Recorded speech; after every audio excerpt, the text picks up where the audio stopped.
আজকে বাটা মাছ দিয়ে রান্না করব লাল লাল ঝাল ঝাল। চলো তাহলে রান্নাটা শুরু করি। নমস্কার বন্ধুরা, তোমরা সবাই কেমন আছো? আশা করি সবাই ভালো আছো। এখানে দেখতে পাচ্ছ টাটকা ফ্রেশ বাটা মাছ সুন্দর করে ধুয়ে কেটে পরিষ্কার করে নিয়ে এসেছি। আর এখানে আলু, বেগুন, টমেটো লম্বা লম্বা করে কেটে নিয়েছি, যেহেতু আজকে লাল লাল ঝাল ঝাল করে বাটা মাছের ঝোল করব। আর এদিকে তেজপাতা, শুকনো লঙ্কা, একটা পাকা লঙ্কা নিয়ে নিয়েছি। কড়াই বসিয়ে দিয়েছি, মাছের উপর নুন হলুদ দিয়ে দিয়েছি।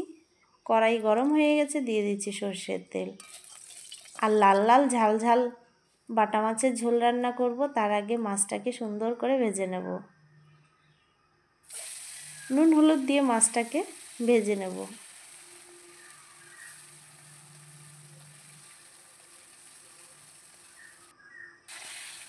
তো মাছটার এক পিঠ হয়ে গেছে, আরেক পিঠ উল্টে দিয়ে সুন্দর করে ভেজে নেব। তো মাছগুলো আমার ভাজা হয়ে গেছে, এখন আমি তুলে নিচ্ছি।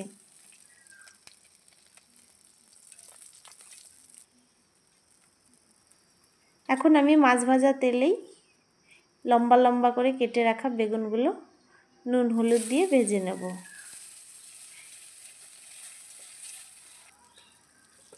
দিয়ে দিচ্ছি নুন হলুদ গুঁড়ো। সুন্দর লাল লাল করে এই বেগুনগুলো আমি ভেজে নেব। তো বেগুনগুলো ভেজে নিয়েছি, তুলে নিচ্ছি।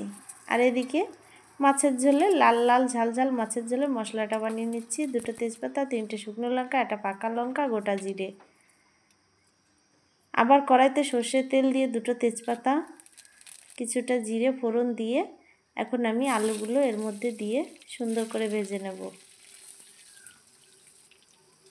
এখন এর মধ্যে দিয়ে দেব নুন, পরিমাণ মতো হলুদ গুঁড়ো আর কেটে রাখা টমেটোর বীজটা ফেলে দিয়েছি, খোসাগুলো রেখে আমি টমেটোগুলো নিয়েছি।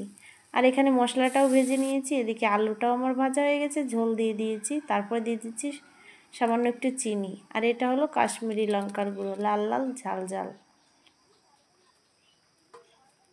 এদিকে জিরে, শুকনো লঙ্কা, পাকা লঙ্কা, তেজপাতা মশলাটাও আমি বেটে রেডি করে নিয়েছি। কিছুটা সময় ঢেকে দিয়েছিলাম, ঢাকনাটা তুলে সেই মশলাটা আমি এর মধ্যে দিয়ে দিচ্ছি। এখন এর মধ্যে দিয়ে দেব ভেজে রাখা বেগুনগুলো। লাল লাল ঝাল ঝাল রান্না করার জন্য বেগুনগুলো আগেই ভেজে নিয়েছি, যাতে গলে না যায়। এখন আমি এর মধ্যে মাছগুলো দিয়ে দিচ্ছি। মাছগুলো দেওয়ার পরে একটু টকবক করে ফুটিয়ে নেব।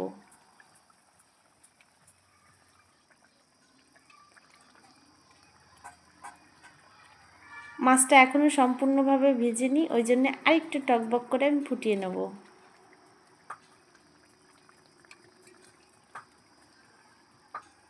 তো রান্না আমার প্রায় রেডি হয়ে গেছে। এখন এর মধ্যে কিছুটা ধনেপাতা উপর দিয়ে ছড়িয়ে দিয়ে হালকা একটু টকবক করে ফুটিয়ে নামিয়ে নেব। রান্নাটা আমার প্রায় রেডি হয়ে গেছে। আর এই দেখো বন্ধুরা, এখন মাছগুলো সুন্দর ভিজে ফুলে উঠেছে। তো আমার লাল লাল ঝাল ঝাল বাটা মাছের ঝোল একদমই রেডি হয়ে গেছে। এখন আমি নামিয়ে নেব। তো গরম গরম আমি নামিয়ে নিয়েছি লাল লাল ঝাল ঝাল বাটা মাছের ঝোল।